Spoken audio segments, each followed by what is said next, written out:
पंतप्रधान नरेंद्र मोदी 13 ते 15 सप्टेंबरपर्यंत 5 राज्यांच्या दौऱ्यावर असणार आहेत। या दौऱ्यावेळी पंतप्रधान 71,850 कोटी रुपयांच्या कामांचं लोकार्पण करणार आहेत। सर्वप्रथम 13 सप्टेंबरला पंतप्रधान मिझोरामच्या दौऱ्यावर असतील। यावेळी ते 9,000 कोटी रुपयांपेक्षा जास्त किमतीच्या प्रकल्पांचं उद्घाटन करतील। त्यानंतर ते मणिपूरला जाऊन 8,500 कोटी रुपयांच्या प्रकल्पाचं उद्घाटन करतील। नंतर आसामच्या दौऱ्यावर मोदी भारतरत्न भूपेन हजारिका यांच्या 100व्या जयंतीनिमित्त कार्यक्रमात सहभाग घेतील आणि जनतेला संबोधित करतील। त्यानंतर पश्चिम बंगाल आणि बिहार दौऱ्यावर देखील मोदींच्या हस्ते विविध प्रकल्पांचं उद्घाटन होणार आहे। देशाचे 15वे उपराष्ट्रपती म्हणून CP राधाकृष्णन यांनी आज पद आणि गोपनीयतेची शपथ घेतली आहे। राष्ट्रपती भवनात झालेल्या या कार्यक्रमात राष्ट्रपती द्रौपदी मुर्मू यांनी राधाकृष्णन यांना पदाची शपथ दिली। यावेळी पंतप्रधान नरेंद्र मोदी यांच्यासह अनेक मान्यवर देखील उपस्थित होते। शपथविधीसाठी मुख्यमंत्री फडणवीस आणि उपमुख्यमंत्री एकनाथ शिंदे दिल्लीत होते, मात्र अजित पवार यांनी दांडी मारली।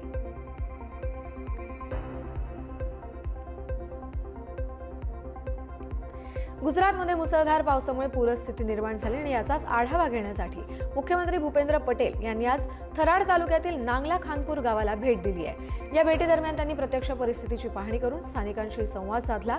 नांगला खानपूर आणि आजूबाजूच्या गावांमध्ये मोठ्या प्रमाणात पाणी साचलंय, अनेक रस्ते पाण्याखाली गेलेत, त्यामुळे जनजीवन विस्कळीत झालंय। मुख्यमंत्री पटेल यांनी स्थानिक प्रशासनाला बचावकार्य अधिक गतिमान करण्याचे आणि पूरग्रस्तांना तातडीने मदत पोहोचवण्याचे निर्देश दिलेत। तसंच पटेल यांनी लोकांना धीर देत सरकार त्यांच्या पाठीशी खंबीरपणे उभं असल्याची ग्वाही देखील दिली आहे। कर्नाटक सरकारने नवी जातगणना जाहीर केली आहे। 22 सप्टेंबर ते 7 ऑक्टोबर दरम्यान राज्यभरात सामाजिक आणि शैक्षणिक सर्वेक्षण राबवलं जाईल, अशी घोषणा मुख्यमंत्री सिद्धरामय्या यांनी केली आहे। या सर्वेक्षणावर अंदाजे 420 कोटी रुपयांचा खर्च होणार असून जवळपास 1.75 लाख शिक्षकांची नेमणूक केली जाणार आहे। प्रत्येक शिक्षकाला 20,000 रुपयांपर्यंत मानधनही दिलं जाईल। 60 प्रश्नांची विशेष प्रश्नावली देखील तयार करण्यात आली आहे। डिसेंबरपूर्वी हा अहवाल सादर होईल। या आयोगाचं नेतृत्व मधुसूदन R. नाईक यांच्या हातात असेल। केंद्रीय राखीव पोलीस दलानं काँग्रेसचे राष्ट्रीय अध्यक्ष मल्लिकार्जुन खरगे यांना पत्र पाठवलंय। या पत्रात काँग्रेस खासदार राहुल गांधी यांच्याबाबत तक्रार करण्यात आली आहे। राहुल गांधी हे सुरक्षा प्रोटोकॉल पाळत नाहीत असा आरोप या पत्रात केला गेलाय। राहुल गांधी कोणतीही पूर्वकल्पना न देता गेल्या 9 महिन्यांमध्ये 6 वेळा परदेश दौऱ्यावर गेलेत। त्यांच्या या दौऱ्याची माहिती न मिळाल्याने CRPFला देखील अडचणींचा सामना करावा लागतो, असंही पत्रात नमूद करण्यात आलंय। तर CRPFने राहुल गांधी यांना देखील एक वेगळं पत्र लिहिलंय। या पत्रात अशा प्रकारच्या सुरक्षा प्रोटोकॉलमध्ये चूक केल्यास त्यांना देण्यात आलेली Z+ दर्जाची सुरक्षा कमकुवत होऊ शकते, असं सांगितलं गेलंय। काँग्रेस नेते राहुल गांधी यांच्याकडून सुरक्षा प्रोटोकॉलचं उल्लंघन झाल्याचा आरोप पुन्हा एकदा चर्चेत आलाय। वीर सावरकरांच्या अपमान प्रकरणी कोर्टासमोर हजर राहण्याऐवजी सुरक्षेच्या कारणास्तव राहुल गांधी यांनी पुणे कोर्टात दांडी मारली आहे। या संदर्भात सात्यकी सावरकर यांचे वकील संग्राम कोल्हटकर न्यायालयात अधिकृत माहिती सादर करणार आहेत। CRPFच्या प्रोटोकॉलचा भंग करणारे राहुल गांधी महाराष्ट्रात याला घाबरतात का, असा सवाल कोल्हटकर यांनी केलाय। दरम्यान आता या प्रकरणावर कायदेशीर कारवाई होते का हे पाहणं देखील महत्त्वाचं ठरणार आहे। छत्तीसगडच्या बिजापूर जिल्ह्यात सुरक्षा दल आणि माओवाद्यांमध्ये चकमक झाली आहे। आज सकाळी सुरक्षा दल आणि माओवाद्यांमध्ये अधूनमधून चकमकी सुरू आहेत। या चकमकीत आतापर्यंत शोध मोहिमेदरम्यान अनेक ठिकाणाहून 2 माओवाद्यांचे मृतदेह जप्त करण्यात आलेत। यासोबतच घटनास्थळावरून 303 रायफल्स, स्फोटक आणि दैनंदिन वापराच्या वस्तूंसह इतर शस्त्र देखील जप्त केली गेली आहेत। कर्नाटकच्या चिकोडी तालुक्यातील हिरकोळी इथल्या मोरारजी देसाई वसतिगृहातील विद्यार्थ्यांना विषबाधा झाल्याची घटना घडली आहे। विषबाधेमुळे 60हून अधिक विद्यार्थी अस्वस्थ असल्याची माहिती आहे। या वसतिगृहामध्ये 400 विद्यार्थी असून रोज सकाळी नाश्ता करतात, मात्र आज सकाळी नाश्ता केल्यानंतर मुलांना उलटी आणि पोटदुखी सुरू झाली। त्यानंतर 60हून अधिक मुलं अस्वस्थ झाली। त्यांना तातडीनं उपचारासाठी दवाखान्यात दाखल करण्यात आलं। विधान परिषद सदस्य प्रकाश हुक्केरी यांनी या विद्यार्थ्यांची भेट घेत त्यांची विचारपूस केली आहे। तेलंगणामध्ये जुन्या जिल्हाधिकारी भवन इमारतीचं छत सतत होत असलेल्या पावसामुळे कोसळलंय। धक्कादायक बाब म्हणजे ही दुर्घटना घडली तेव्हा जिल्ह्याचे प्रभारी मंत्री जुप्पली कृष्णाराव जिल्हाधिकारी आणि इतर वरिष्ठ अधिकाऱ्यांसोबत समीक्षा बैठक घेत होते। त्याचवेळी बैठक सुरू असलेल्या ठिकाणामागचा भाग अचानक कोसळला। सुदैवानं छत कोसळत असताना सगळेजण सुरक्षित ठिकाणी पोहोचल्यानं या दुर्घटनेत कोणालाही हानी झाली नाहीये। दरम्यान ही इमारत बरीच जुनी होती आणि तिच्या दुरुस्तीची मागणी देखील केली जात होती, अशी माहिती प्रत्यक्षदर्शींनी दिली आहे। हिमाचल प्रदेशमधील राष्ट्रीय महामार्ग 3च्या रुंदीकरण प्रकल्पात एका कंपनीने केलेल्या अनियमिततेच्या विरोधात धर्मपूर मतदारसंघाचे काँग्रेस आमदार चंद्रशेखर यांनी सुरू केलेलं उपोषण तिसऱ्या दिवशी देखील सुरू आहे। रस्ते वाहतूक आणि महामार्ग मंत्रालयाच्या विरोधात त्यांनी आंदोलन सुरू केलंय। कंपनीने कामात मोठ्या प्रमाणात गैरव्यवहार केल्याचा आरोप आहे। तसंच यामुळे स्थानिक लोकांना अनेक समस्यांना तोंड द्यावं लागत असल्याचं देखील त्यांनी म्हटलंय। तर जोपर्यंत प्रशासन कोणतीही कारवाई करत नाही तोपर्यंत आंदोलन सुरूच ठेवणार असं देखील पवित्रा त्यांनी घेतलाय।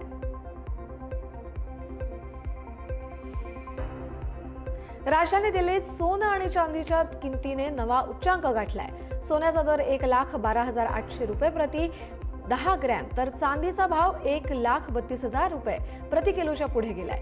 अखिल भारतीय सराफा संघाच्या माहितीनुसार 99.9% शुद्ध सोन्याचा भाव 700 रुपयांनी वाढून 1,13,800 रुपये प्रति 10 ग्रॅम झालाय, जो एक नवा विक्रम आहे। यावर्षी सोन्याच्या किमतीत 44.44% वाढ झाली असून ती 31 डिसेंबर 2024 रोजी 78,950 रुपये प्रति 10 ग्रॅम होती। तर चांदीमध्ये देखील मोठी वाढ झाली आहे। भारतीय बाजारात सलग 5व्या दिवशी तेजी दिसून आली आहे। अमेरिकन फेडरल रिझर्व्हकडून आगामी काळात व्याजदर कपातीची शक्यता आणि सकारात्मक जागतिक संकेतांमुळे ही तेजी दिसून आली आहे। मुंबई शेअर बाजाराचा सेन्सेक्स 356 अंकांनी वाढून 81,904 वर बंद झालाय, तर निफ्टी 108 अंकांनी वाढून 25,114 वर स्थिरावलाय। जीएसटी दरात झालेल्या बदलांमुळे ऑटोमोबाईल आणि ग्राहक यासारख्या टिकाऊ वस्तूंच्या शेअर्सना विशेष फायदा झालाय। बाजार तज्ज्ञांच्या मते अमेरिकेत वाढलेली बेरोजगारी आणि घटलेली महागाई यामुळे फेडरल रिझर्व्ह व्याज दरात कपात करण्याची देखील शक्यता आहे। नेपाळचे माजी पंतप्रधान के.पी. शर्मा ओली यांनी राजीनामा दिल्यानंतर नेपाळी सैन्यानं मंगळवारी रात्री 10 वाजता काठमांडूच्या सुरक्षा व्यवस्थेचा ताबा घेतला। त्यानंतर काठमांडू खोऱ्यात संचारबंदी लागू करण्यात आली आहे। शहरातील मुख्य व्यावसायिक भागातील काही दुकानं पुन्हा सुरू झाली असून नागरिक हळूहळू बाहेर पडू लागलेत। तसंच त्रिभुवन आंतरराष्ट्रीय विमानतळ 10 सप्टेंबरपासून पुन्हा सुरू झालंय। सैन्य आणि पोलीस प्रवेशद्वारांवर कागदपत्र तपासून योग्य ती खबरदारी घेत आहेत, त्यामुळे सध्या विमानतळ देखील सुरळीतपणे सुरू आहेत। नेपाळमधील आंदोलनाचा फायदा घेत 12,500हून जास्त कैद्यांनी तुरुंगातून पळ काढलाय। नेपाळमधील युवा चळवळीनं राजकीय आणि सामाजिक वातावरणात मोठा भूकंप उडवला। भ्रष्टाचार आणि सरकारच्या धोरणांविरोधात सुरू असलेले आंदोलन हिंसक रूप धारण करताच देशाला सध्या सगळ्या नेपाळचे माजी पंतप्रधान के.पी. शर्मा ओली यांनी राजीनामा दिल्यानंतर नेपाळी सैन्यानं मंगळवारी रात्री 10 वाजता काठमांडूच्या सुरक्षा व्यवस्थेचा ताबा घेतला। त्यानंतर काठमांडू खोऱ्यात संचारबंदी लागू करण्यात आली आहे। शहरातील मुख्य व्यावसायिक भागातील काही दुकानं पुन्हा सुरू झाली असून नागरिक हळूहळू बाहेर पडू लागलेत। तसंच त्रिभुवन आंतरराष्ट्रीय विमानतळ 10 सप्टेंबरपासून पुन्हा सुरू झालंय। सैन्य आणि पोलीस प्रवेशद्वारांवर कागदपत्र तपासून योग्य ती खबरदारी घेत आहेत, त्यामुळे सध्या विमानतळ देखील सुरळीतपणे सुरू आहेत। नेपाळमधील आंदोलनाचा फायदा घेत 12,500हून जास्त कैद्यांनी तुरुंगातून पळ काढलाय। नेपाळमधील युवा चळवळीनं राजकीय आणि सामाजिक वातावरणात मोठा भूकंप उडवला। भ्रष्टाचार आणि सरकारच्या धोरणांविरोधात सुरू असलेले आंदोलन हिंसक रूप धारण करताच देशाला सध्या सगळ्यात मोठ्या सुरक्षा आव्हानाचा सामना करावा लागतोय। आंदोलनाच्या वेळी अनेक तुरुंगांचं कुलूप तोडले गेले आणि 15,000हून अधिक कैदी पळून गेलेत। त्यापैकी 12,500 अजूनही फरार आहेत। या घटनांनी नेपाळमधील कायदा आणि सुव्यवस्थेवर गंभीर प्रश्नचिन्ह उपस्थित होत आहे। इस्रायलने गाझा शहरावर हल्ला करण्यासाठी 60,000 राखीव सैनिक बोलावलेत, मात्र काही सैनिक आणि त्यांच्या कुटुंबियांनी याला नकार दिलाय। अनेक सैनिकांनी युद्धात सहभाग घेण्यास नकार दिलाय। पंतप्रधान बेंजामिन नेतन्याहू यांच्यावर युद्ध लांबवल्याचा आरोप केला जातोय। या युद्धात गाझा शहराचं प्रचंड नुकसान झालंय। युद्धात 64,000हून अधिक पॅलेस्टिनी आणि 450हून अधिक इस्रायली सैनिक मारले गेलेत। इस्रायल युद्धानंतर मध्य पूर्वेतील समीकरणं पूर्णतः बदलली आहेत। युद्धात ज्यू राष्ट्राला मदत करणाऱ्या किंवा अप्रत्यक्षरित्या त्यांना आधार देणाऱ्या देशांविरोधात आता इराण उघडपणे सूड उगवतोय। जॉर्डन, सीरिया आणि इराक या तिन्ही देशांवर इराणने स्वतंत्र रणनीती आखली आहे। जॉर्डनने खुलेपणानं इस्रायलच्या सैन्याला मदत केली आहे। जॉर्डनच्या सीमेवरून आलेली इराणी क्षेपणास्त्र त्यांनी थेट पाडली आहेत, मात्र इराणने लगेच सूड उगवलाय। युद्धानंतर लगेचच इराणने जॉर्डनमध्ये आपल्या मित्रपक्ष हिजबुल्ला आणि कैतेब मिलिशियाला सक्रिय केलंय। पोलंडने रशियाच्या ड्रोन घुसखोरीनंतर बेलारूस सोबतची सीमा बंद केली आहे। रशिया आणि बेलारूस यांच्या 2022 नंतर प्रथमच होणाऱ्या संयुक्त लष्करी कवायतीच्या पार्श्वभूमीवर हा निर्णय घेतला गेलाय।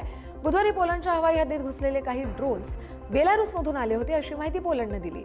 तसंच अमेरिकेच्या नेतृत्वाखालील रशिया आणि युक्रेनमधील शांतता कराराचे प्रयत्न अद्याप यशस्वी झाले नाहीत असंही पोलंडने म्हटलंय। तर रशिया आणि युक्रेन युद्ध सुरू असतानाच रशिया पोलंड युद्धाची दाट शक्यता आहे अशी भीती देखील पोलंडने व्यक्त केली आहे। रशियात राहणाऱ्या भारतीयांना सैन्यात भरती करून बळजबरी युद्धात ढकलल्याचा आरोप केला जातोय। रशिया आणि युक्रेनमधील युद्ध फेब्रुवारी 2022 पासून सुरू आहे। या युद्धात भारतीय नागरिकांचा वापर केला जात असल्याचा आरोप होतोय। रशियन सैन्याला मनुष्यबळ पुरवण्यासाठी एक मोठं नेटवर्क काम करते आणि हे नेटवर्क केवळ भारतीयांनाच नाही तर श्रीलंका, नेपाळ, पाकिस्तान यासारख्या देशातील तरुणांना देखील पैशाचा आमिष दाखवून जाळ्यात अडकवत आहे। शिक्षण किंवा नोकरीच्या शोधात रशियाला गेलेल्या तरुणांना 10 दिवस प्रशिक्षण देऊन युद्धासाठी पाठवलं जात आहे।